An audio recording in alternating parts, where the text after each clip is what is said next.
दोस्तों नमस्कार। भारत की बदलती राजनीति में आप कहां पर खड़े हैं, यह आपको पता होना चाहिए। भारत की संसदीय चुनावी राजनीति के भीतर का सच आपको पता होना चाहिए। भारत में लोकतंत्र के मंदिर यानी संसद को लेकर और संसद के भीतर बाहर जो संसदीय प्रणाली के तहत हो रहा है, उसकी जानकारी भी आपको रखनी होगी। इस देश में बढ़ती हुई बेरोजगारी और हाथ में डिग्री लिए युवाओं को भी समझना होगा कि आखिर मैन्युफैक्चरिंग सेक्टर नीचे क्यों जा रहा है।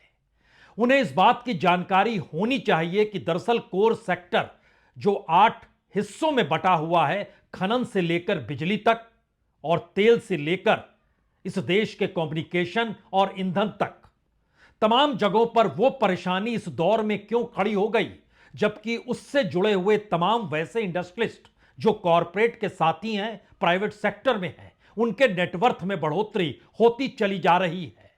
उन्हें समझना होगा इस दौर में संविधान में लिखे हुए शब्द अगर वो आम लोगों को मुख्यधारा में शामिल नहीं करा पा रहे हैं, तो क्या इस देश के भीतर संविधान की परिभाषा भी मौजूदा राजनीतिक सत्ता ने कहीं अलग गढ़ने की कोशिश तो नहीं शुरू कर दी? ये ऐसे सवाल हैं जो आपको पार्लियामेंट के भीतर बहस में सुनाई नहीं देंगे।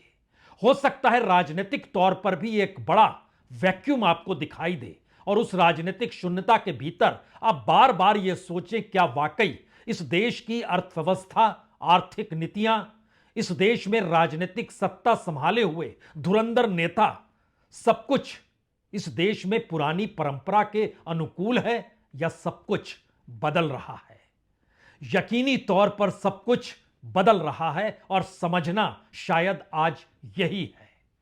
और इसको बदलने की प्रक्रिया में पहली बार क्या राहुल गांधी इस तर्ज पर खड़े हो गए जहां उन्होंने मैसेज ना सिर्फ देश के भीतर बल्कि देश के बाहर भी दे दिया कि भारत की राजनीतिक व्यवस्था के भीतर कॉरपोरेट की पूंजी समाई हुई है और कॉरपोरेट की पूंजी के लिए ही इस देश में नीतियां बन रही हैं और उस बनती हुई नीतियों के आश्रय इस देश में सार्वजनिक उपक्रमों को बेचा जा रहा है। इस देश की विकास दर नीचे है लेकिन कॉरपोरेट की नेटवर्थ ऊपर आसमान को छूने को बेताब है। इस देश में आम आदमी का पैसा जो बैंकों में जमा है, वही पैसा कर्ज में उठाकर बड़े बड़े कॉरपोरेट देश छोड़कर भाग गए। इस दौर में जो शेयर बाजार में पैसा लगा है, उसमें भारी मैनिपुलेशन या पैसे के आश्रय पैसा बनाने की सोच ही दरअसल सेबी के अधीन हो चली है। राजनीतिक तौर पर कितना बड़ा परिवर्तन इस देश की सामाजिक, आर्थिक और राजनीतिक प्रवृत्तियों को प्रभावित कर रहा है, यह अभी आप सिर्फ सोच सकते हैं। लेकिन अगला सवाल यह भी होगा, क्या वाकई इतनी ट्रांसपेरेंसी इस देश के भीतर आ गई है जहां पर अब सत्ता को यह लगने लगा है जो भी उसके किले में सेंध लगाएगा वह इस देश के खिलाफ माना जाएगा? और यही वो वजह है कि राहुल गांधी इस वक्त देशद्रोही हैं। पार्लियामेंट के भीतर बकायदा सांसद अगर खुले तौर पर कहता है और स्पीकर इस बात की इजाजत देते हैं कि आप अपनी बात कहते चले जाइए कि भारत को किस रूप में आर्थिक तौर पर डामाडोल बाहरी शक्तियों के साथ मिलकर राहुल गांधी कर रहे हैं और वह देशद्रोही हैं, और उसके तुरंत बाद संसद के बाहर बीजेपी के ही सांसद प्रेस कॉन्फ्रेंस करके यह कहते हैं कि दरअसल राहुल गांधी देशद्रोही हैं। और इतना ही नहीं, अदालतों के चक्कर के भीतर में यह भी एक केस है कि राहुल गांधी की नागरिकता भारत की है ही नहीं। और बकायदा दिल्ली हाई कोर्ट ने आज केंद्र सरकार से पूछा, सुब्रमण्यम स्वामी ये मामला लेकर आए हैं, आप ही बताइए सच क्या है और आप ही बताइए आपके पास वो कौन से दस्तावेज हैं जिससे ये साबित हो जाएगा कि राहुल गांधी की नागरिकता तो भारत की है ही नहीं।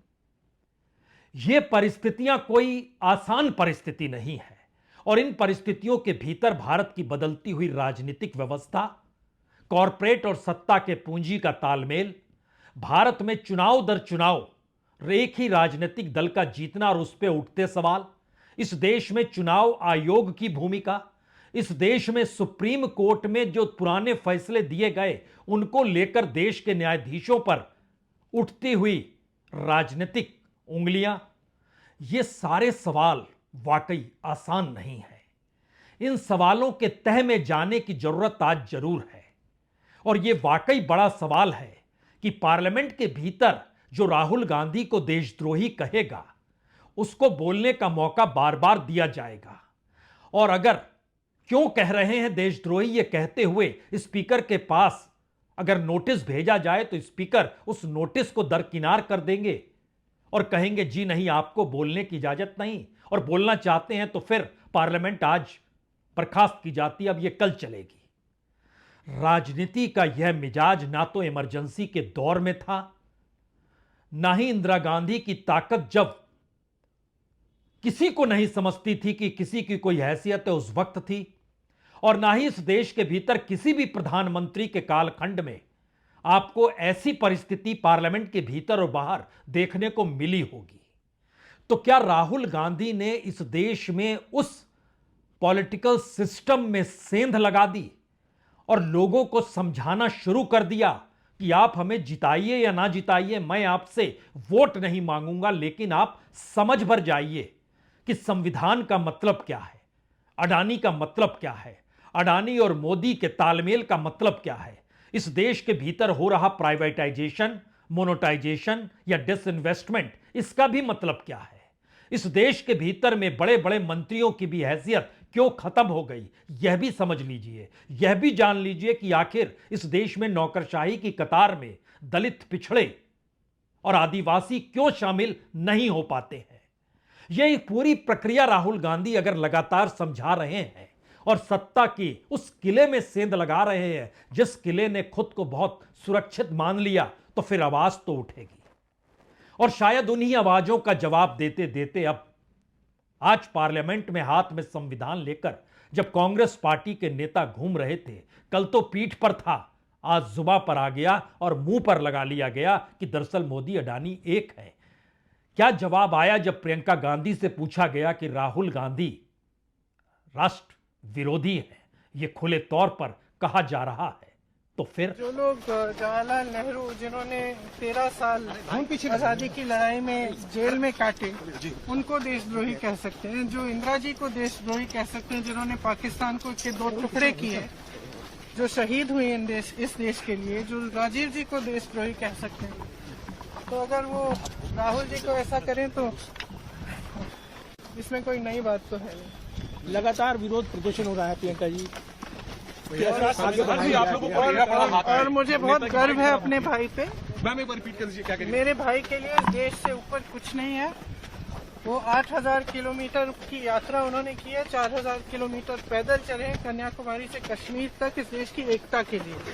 मैम तो ये लोग कुछ भी कहें, इससे कोई फर्क नहीं पड़ता। अडानी के मुद्दे से ध्यान भटकाने के लिए इस तरीके के आरोप लगाए जा रहे हैं।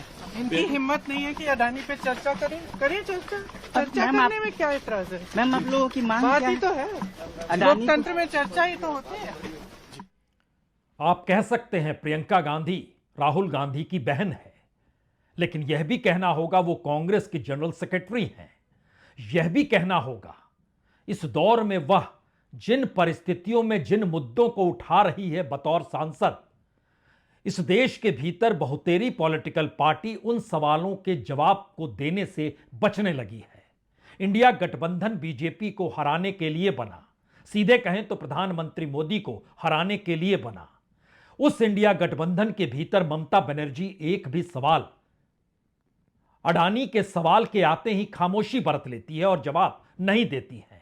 इस दौर में समाजवादी पार्टी या कहीं अखिलेश यादव भी, उनके लिए महत्वपूर्ण सवाल कुछ दूसरे हो सकते हैं, लेकिन अडानी का सवाल उनके सामने बड़ा सवाल नहीं है। अडानी के साथ की यारी तो शरद पवार की भी रही, जो खुल्लम खुल्ला वो कहने से चूके नहीं कि हां हमारी यारी है। लेकिन इन परिस्थिति के भीतर क्या वाकई कांग्रेस का मतलब अगर गांधी परिवार और मौजूदा वक्त में गांधी परिवार का मतलब राहुल गांधी है, और वह जिस तेजी और तलखी के साथ अडानी को राजनीतिक मुद्दा बना चुके हैं, उसमें वह पीछे हटेंगे नहीं, यह मैसेज तो साफ है। लेकिन अगला मैसेज यह भी है, क्या वाकई अडानी की पूंजी या इस देश में कॉरपोरेट की पूंजी राजनीतिक सत्ता को बनाने और बिगाड़ने की स्थिति में आ चुकी है, या इस देश की राजनीतिक सत्ता को यह खुशबू आने लगी है कि अगर कॉरपोरेट की पूंजी सत्ता के साथ रहेगी तो फिर उसे कहीं भी दर दर भटकना पड़ेगा नहीं। इसीलिए भारत की राजनीति में अडानी को लेकर शायद अकेले राहुल गांधी ही बचे होंगे।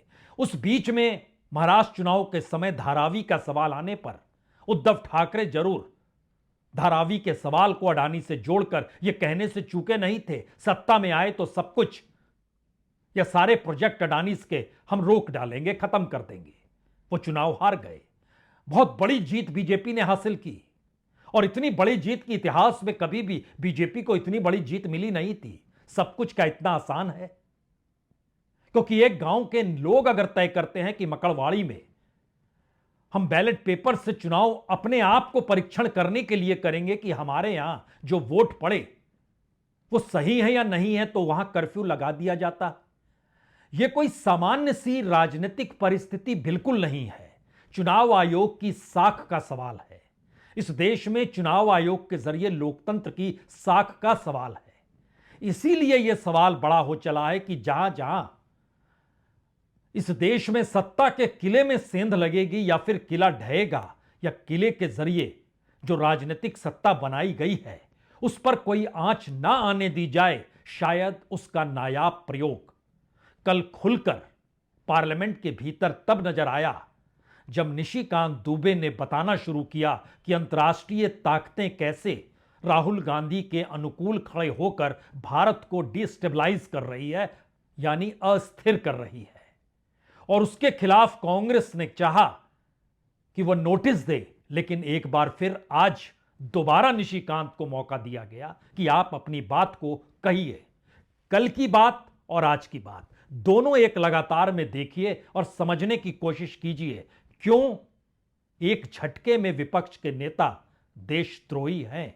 इसका खुले तौर पर तर्कों के आश्रय, कुछ मुद्दों के आश्रय, कुछ फैक्ट एंड फिगर को रखते हुए निशिकांत दुबे किन बातों का जिक्र कर रहे हैं, सुनना चाहिए। 3 मुद्दे हैं सर। पहला है पेगासस, जिसपे कि पार्लियामेंट नहीं चला। पेगासस जैसे मामला होता है 18 जुलाई को, वैसा ही राहुल गांधी, कांग्रेस की महासचिव प्रियंका गांधी और संजय राउत उसको ट्वीट करते हैं और यह पार्लियामेंटेरियन हो जाता है। दूसरा हिडनबर्ग का मामला होता है, माइंस का मामला होता है, कोल का मामला होता है, जो ओपन सोसाइटी करती है, उसके ऊपर जयराम रमेश ट्वीट करते हैं, संजय राउत ट्वीट करते हैं, पूरी पार्लियामेंट बंद हो जाती है। उसी तरह से वैक्सीन का मामला है सर, 140 करोड़ लोगों को माननीय प्रधानमंत्री जी ने बचाया। जैसा ही ये वैक्सीन का मामला आएगा, कहेगा ब्राजील ने हमको रोक दिया। उसी तरह से निशिकांत दुबे जी, आप शुरू कीजिए। निशिकांत दुबे जी, कांग्रेस का हाथ सोरोस के साथ, कांग्रेस का हाथ सोरोस के साथ। स्पीकर महोदय, ओसीसीआरपी आपको भी मौका मिलेगा। ओपन इंडिया आपको भी फाउंडेशन मौका के मिलेगा, साथ प्लीज। कांग्रेस के रिलेशन है। सारा पैसा ओसीसीआरपी को यूएस गवर्नमेंट और जॉर्ज सोरोस दे रहा है। अब निशिकांत दुबे पार्लियामेंट के भीतर जो कह रहे हैं उससे दो ही मैसेज निकल सकते हैं। पहला मैसेज तो यही है कि बीजेपी का कोई सांसद हो, कोई नेता हो या फिर राजनीतिक सत्ता से जुड़ा हुआ कोई भी शख्स हो, यह मानकर चलता है कि दरअसल प्रधानमंत्री मोदी का मतलब हिंदुस्तान है, भारत है, इंडिया है। और कोई सवाल अगर प्रधानमंत्री मोदी से कर रहा है किसी भी मुद्दे को लेकर, तो वह भारत को अस्थिर कर रहा है या फिर भारत से सवाल कर रहा है, वो प्रधानमंत्री के गवर्नेंस, उनके तौर तरीकों से सवाल नहीं कर रहा है। यानी एक वक्त जो इंदिरा गांधी कहती थी या उनके अपने साथी सहयोगी जो इंदिरा गांधी को महान बताते थे, वो ये कहने से जब नहीं चूके थे, बरुआ साहब, उनका नाम लेना जरूरी है। इंडिया इज इंदिरा और इंदिरा इज इंडिया। मौजूदा वक्त की परिस्थिति क्या उसी दिशा में जा चुकी है? और पार्लियामेंट के भीतर खुले तौर पर विपक्ष के नेता पर लगते आरोप या लगाए जाते आरोप और उन आरोपों के साए तले भारत को अस्थिर, डिस्टेबलाइज करने की सोच को रखते हुए जिन सवालों को उठा रहे हैं निशिकांत दुबे, जो बीजेपी के सांसद हैं, महत्वपूर्ण यह नहीं कि एक वक्त उन्होंने कल उठाया और उसके बाद आज फिर उसी बात को कहने के लिए दोबारा उन्हें वक्त दिया गया। मसला यह है, क्या इस दौर में वाकई राहुल गांधी जिन सवालों को उठा रहे हैं वो भारत की राजनीति में पहली बार कांग्रेस जैसी पार्टी के जरिए सामने आकर खड़े हो गए हैं? क्योंकि ध्यान दीजिए, वीपी सिंह जब मंडल कमीशन लेकर आए थे उस वक्त भी इस देश में पिछड़े जाति की राजनीति करने वाले लोगों ने यह सवाल खड़ा किया था आरक्षण और आरक्षण के बाद मेन स्ट्रीम में उनको शामिल करने की प्रक्रिया। वामपंथी लगातार इस देश के दलित, हाशिए पर पड़े तबके, आदिवासी, उनसे जुड़े सवालों को उठाते रहे। लेकिन मुख्यधारा की राजनीति को जिस तरीके से आजाद भारत या उससे पहले कांग्रेस ने सहेजा, तो कांग्रेस एक पॉलिटिकल पार्टी किसी छत्रप की तर्ज पर नहीं है। और बीजेपी का दूसरा संकट यह है कि वो छत्रपों को खामोश तो करा सकती है, लेकिन कांग्रेस एक राजनीतिक आइडियोलॉजी के तहत इस देश में चलती है। वो कोई पॉलिटिकल पार्टी उस तरीके की नहीं है जहां पर एक नेता आए, उस राजनीति को गढ़े, उसके बाद तमाम नेताओं को उसमें शामिल करे। हाल में एक सीरीज आई फ्रीडम एट मिडनाइट, उसको देखिए। उसमें एक डायलॉग है, डायलॉग ना कहिए बल्कि किताब पर बनाई गई है ये पूरी की पूरी सीरीज। तो उसमें जब नेहरू को चुन लिया जाता है नेता, या कांग्रेस नेहरू को चुन लेती है, तो जिन्ना साहब कहते हैं कि अच्छा, लोगों ने अपने नेता को चुन लिया, लेकिन अब एक नेता अपने लोगों को चुनेगा। मौजूदा परिस्थिति में पॉलिटिकल प्रोसेस और नेताओं की मौजूदगी और पार्लियामेंट की भूमिका और इस देश के संवैधानिक संस्थानों के होने की पृष्ठभूमि में इस देश को गवर्नेंस के तौर पर चलाने की प्रक्रिया, इन सारी चीजों को एक साथ जब लेकर आएंगे, तब आप कह सकते हैं कि आखिर इस देश में कौन हमारे साथ है और कौन हमारे साथ नहीं है। यह सवाल राजनीतिक तौर पर साफ दिखाई देने लगेगा। और शायद इसीलिए हम जिनका नाम ले रहे थे, ममता बनर्जी ने खुद को अडानी के मुद्दे से अलग कर लिया, अखिलेश यादव ने खुद को अडानी के मुद्दे से अलग कर लिया, शरद पवार पहले से ही अडानी के साथ ही खड़े थे। यानी वह मोदी अडानी नेक्सस को लेकर कुछ कभी नहीं कहते थे। यानी धीरे धीरे राजनीतिक तौर पर जो परिस्थिति बनी, उसमें यह भी ध्यान देना होगा कि आखिर तेलंगाना में रेवंता रेड्डी, जैसे ही निक्सन का मामला अमेरिका से उठता है, वैसे ही वो पैसा वापस करने का जिक्र करते हैं या फिर उस मदद से इनकार करते हैं जो अडानी तेलंगाना में यूनिवर्सिटी के लिए दे रहे थे।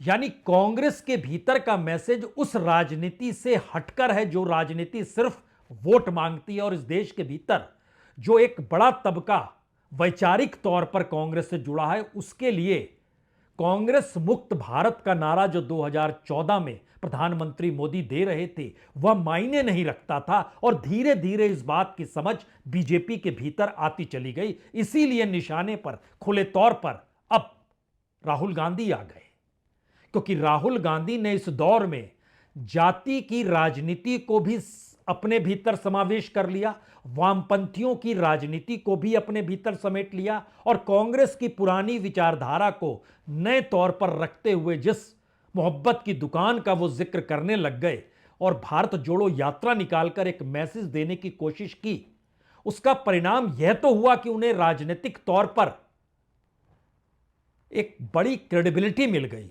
लेकिन इसका परिणाम यह भी है कि बीजेपी इलेक्टोरल फोरम में बड़ी माहिर खिलाड़ी है, उसे चुनाव हराना नामुमकिन सा हो चला है। ये दोनों मैसेज बहुत ट्रांसपेरेंट तरीके से सामने आते चले गए।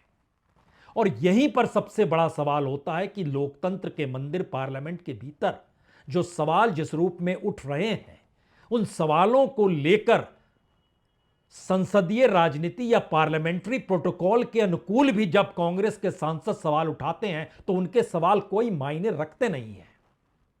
हमने कल स्पीकर महोदय को प्रिविलेज मोशन दिया, एक निशिकांत दुबे जी के खिलाफ और एक संबित पात्रा जी के खिलाफ। लेकिन जिस व्यक्ति के खिलाफ प्रिविलेज मोशन दिया गया, उसी व्यक्ति को दोबारा अनुमति दी ताकि वो और प्रिविलेज के खिलाफ बातें उठाएं। और जिस किस्म के आरोप वो कर रहा है, ये बिल्कुल किसी को ऐसे देशद्रोही कहना पार्लियामेंट के भीतर बिल्कुल नहीं चलता। और ये सब हो रहा है, इसमें पार्लियामेंट्री प्रिविलेज की भी वायलेशन है। हमारे लोग नोटिस भी दे पा रहे हैं, वो उसके ऊपर चर्चा नहीं, बार बार निशिकांत दुबे को ही फ्लोर दे रहा है। इसका मतलब क्या है? तो क्या भारत की संसदीय राजनीति के तौर तरीके पूरे तरीके से बदल चुके हैं? यहां तक कि संसद के भीतर भी जो संसद कैसे चले, उसमें कैसे सवाल उठाए जाएं, सवाल उठाने के तौर तरीके और दिशा निर्देश, जो उसकी पूरी एक पुस्तिका है, वह भी कोई मायने नहीं रखती है, क्योंकि बहुमत जिस पॉलिटिकल पार्टी के पास है उसी तरीके से सत्ता चलेगी, और सत्ता का मतलब संसद चलेगी। यह क्या नया मैसेज है? ध्यान दीजिए, इस दौर में 3 बड़े सवालों ने भारत की राजनीति में एक नया चैप्टर जोड़ा है, या भारत की राजनीति जो बार बार करवट लेती हुई दिखाई इस दौर में दे रही है, उसके पीछे ये 3 वजह है। पहली बड़ी वजह तो यही है कि पहली बार भारत की राजनीति में कांग्रेस उस जाति जनगणना और जाति राजनीति को अपने हाथ में ले लेती है जो इससे पहले उसने कभी नहीं लिया था। वो कांग्रेस जो एक वक्त खुद कॉरपोरेट के साथ खड़ी थी, वो कांग्रेस बदलती है और इस देश के भीतर में दलितों के, आदिवासियों के, पिछड़ों को, माइनॉरिटीज के सवालों को इस तर्ज पर उठाती है कि आखिर इस देश का जो पूरा सिस्टम जो कैपिटलिज्म के लिहाज से चल रहा था, उसे दोबारा से सोशलिज्म के आश्रय आपको लाना होगा।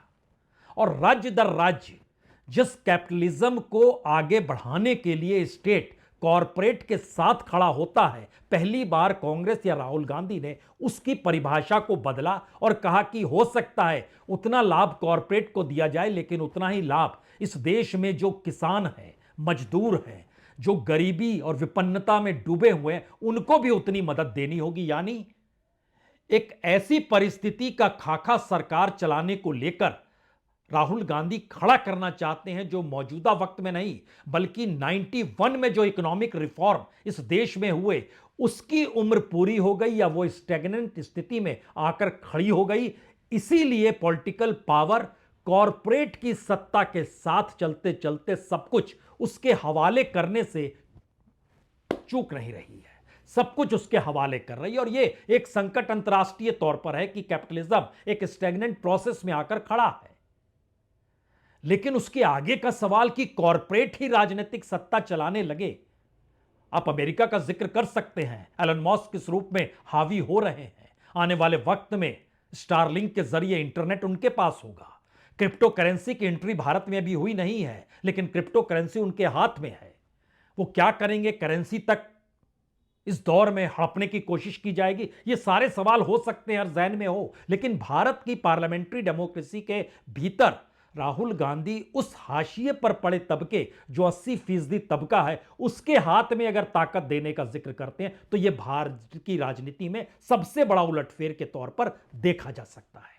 दूसरा सवाल, इस देश की जीडीपी और इस देश में प्रति व्यक्ति आय कोई मायने ना रखती हो, और इस देश के भीतर में लोगों को जीवन यापन करने के लिए कैश का ट्रांसफर, और कैश का ट्रांसफर इस देश के विकसित होने के साथ जोड़ा जाए और देश को विकसित की दिशा में वो कॉरपोरेट ले जाए जिसकी पूंजी से निकला हुआ हिस्सा कैश ट्रांसफर भी हो, और जिसकी पूंजी को बनाने के लिए इस देश में टैक्स टेररिज्म भी हो। यह एक दूसरी स्थिति है जो भारत की राजनीति को बदल रही है। और तीसरी परिस्थिति तो सीधे तौर पर, शुद्ध तौर पर राजनीति है। एक ऐसी राजनीति जिसमें सत्ता अपने पास रहनी चाहिए, तो वो पूरा ढांचा जो कॉन्स्टिट्यूशन के तहत इस देश की नौकरशाही को जो ताकत देता है, जो न्यायपालिका को ताकत देता है, जो मीडिया को ताकत देता है, सब कुछ एक झटके में धराशायी हो जाए। और उसके बाद ये बोलने से कोई हिचके नहीं कि मुझे ऐसा लगता है कि दरअसल ये तीनों को तो यूं भी साथ रहना चाहिए, क्योंकि मौजूदा राजनीतिक सत्ता का मतलब ही भारत है, हिंदुस्तान है, इंडिया है। और शायद इसीलिए कांग्रेस के एक दूसरे सांसद सीधे तौर पर राहुल गांधी को राष्ट्रद्रोही कहने से चूकते नहीं है। और त्रिकोण के जो आखिरी कोने में जो सबसे महत्वपूर्ण कोना जो हिंदुस्तान से संबंध रखता है, उस कोने में राहुल गांधी है, traitor of the highest order. और आज जब मैं ये शब्द प्रयोग कर रहा हूं तो मुझे किसी प्रकार का भी भय नहीं है, क्योंकि मैं भारतीय हूं। मेरे लिए मेरे पार्टी ने सिखाया है राष्ट्र प्रथम, party next and self last. मुझे आज एलओपी, लीडर ऑफ अपोजिशन, को देशद्रोही कहने में किसी प्रकार की कोई संकोच मुझे महसूस नहीं हो रहा है।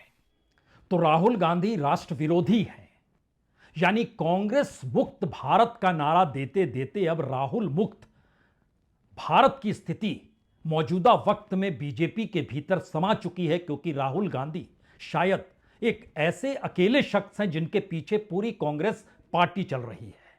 राहुल गांधी की राजनीतिक मौजूदगी संसद से लेकर सड़क तक जिन सवालों को उठा रही है, वो सवाल बीजेपी के लिए गले की फांस है। और खास तौर से इस देश के भीतर में जब आरएसएस ने खुद को एक राजनीतिक विचारधारा के तौर पर रखने की कोशिश की, उस राजनीतिक विचारधारा में सीधे तौर पर राहुल गांधी ने यह कहकर सेंध लगाई कि कैसे नफरत और हिंसा के आश्रय किसी विचारधारा को मान्यता दी जा सकती है। और शायद ये दो परिस्थिति एक साथ आकर खड़ी है, जो मौजूदा वक्त में बीजेपी की सत्ता नहीं, प्रधानमंत्री मोदी की सत्ता, क्योंकि राजनीतिक तौर पर बीजेपी की सत्ता अटल बिहारी वाजपेयी के दौर में भी रही थी। अटल बिहारी वाजपेयी 40 पॉलिटिकल पार्टीज को साथ लेकर चलते थे। राजनीतिक तौर पर संसदीय कार्यप्रणाली के तहत संसद के भीतर वो ये कहने से चूकते नहीं थे, सत्ता की खातिर चिमटे से भी एक सांसद की खरीद फरोख्त वो नहीं करेंगे। परिस्थितियां बदल गई, एक सांसद नहीं, अब पूरी पॉलिटिकल पार्टी हड़प ली जाती है। एक दो कॉरपोरेट नहीं, बल्कि कॉरपोरेट के आश्रय ही देश की इकोनॉमिक पॉलिसी बनने लगती है। इस देश के भीतर में वही कॉरपोरेट का मैनिपुलेशन शेयर बाजार के भीतर भी नजर आने लगता है। इस देश में बनती हुई नीतियां और शेयर बाजार के समानांतर जो देश के खून पसीने से खड़ी किए गए जो पीएसयूज यानी सार्वजनिक उपक्रम हैं, वह भी हर उस प्रोडक्ट को लेकर घाटे में होते हैं जिस प्रोडक्ट के साए तले कोई प्राइवेट सेक्टर खड़ा हो जाता है और एनसीएलटी के जरिए उसके हाथों में वो सब कुछ सौंपने की तैयारी होती है। सवाल प्राइवेटाइजेशन का नहीं है, सवाल कॉर्पोरेटाइजेशन का भी नहीं है। सवाल तो पहली बार यह है क्या वाकई इस देश को चलाने के लिए जिस संविधान की रचना की गई और जिस संसद को लोकतंत्र का मंदिर बताया गया, इन दोनों की परिस्थिति में जो चेक एंड बैलेंस इस रूप में खड़ा होना था कि कोई भी इस देश में तानाशाह ना हो जाए और राजनीतिक तौर पर अपनी ताकत बहुमत के आश्रय ये कहकर ना बताने लगे कि हम ही सब कुछ हैं, या फिर जो सब कुछ दिखाई देता है इस देश में वही हम हैं, तो फिर आपका सवाल राष्ट्र विरोधी होगा। ये परिस्थिति भारत के राजनीतिक परिवर्तन की दिशा में बढ़ता हुआ कदम है। इसीलिए हमने आपसे शुरू में कहा था, डिग्रीधारी युवा को समझना होगा रोजगार कहां गायब हो गए। उन्हें समझना होगा मैन्युफैक्चरिंग सेक्टर जो कल तक 11, 12, 13, 15, 17% तक बढ़ता था, वो -1% में कैसे आ गया। कोर सेक्टर जिस पर चर्चा होती नहीं थी, लोग जानते नहीं थे क्योंकि मानते थे कोर सेक्टर के हर क्षेत्र में भारत की विकास दर आगे बढ़ेगी, सिर्फ एक खेती वाला एस्पेक्ट बचा हुआ था। लेकिन इस दौर में तो सत्ता के अनुकूल कॉरपोरेट के लिए सब कुछ और सारे संस्थानों को उसके अनुकूल जो कर दिया गया, उसमें ये सारी चीजें गायब हो गई। जानना तो होगा और समझना भी होगा कि क्या वाकई लोकतंत्र का मंदिर पार्लियामेंट, उसके भीतर उठते सवाल, और अगर ऐसा है, ये सब कुछ सच है जो सत्ता कह रही है, तो फिर कानून इस देश में है, जेल में क्यों नहीं डाला जाता है। यह सवाल तो तब भी पूछा गया था जब लगातार 5 दिनों तक ईडी 50 घंटे राहुल गांधी से यह कहकर पूछताछ करती है कि आपने गड़बड़ी की है, पैसों की हेरफेर की है, मनी लॉन्ड्रिंग की है। कानून सामने है, जेल में डाल दिया जाता। तो जेल में ना डालते हुए, कानून को अपने अनुकूल करते हुए, राजनीति साधते हुए इस देश के भीतर में उस कॉरपोरेट पूंजी के हवाले देश की पूंजी को करते हुए सत्ता चलाने का हुनर मौजूदा वक्त का अनूठा सच है। सिर्फ यह जान लीजिए। बहुत बहुत शुक्रिया, बहुत बहुत शुक्रिया।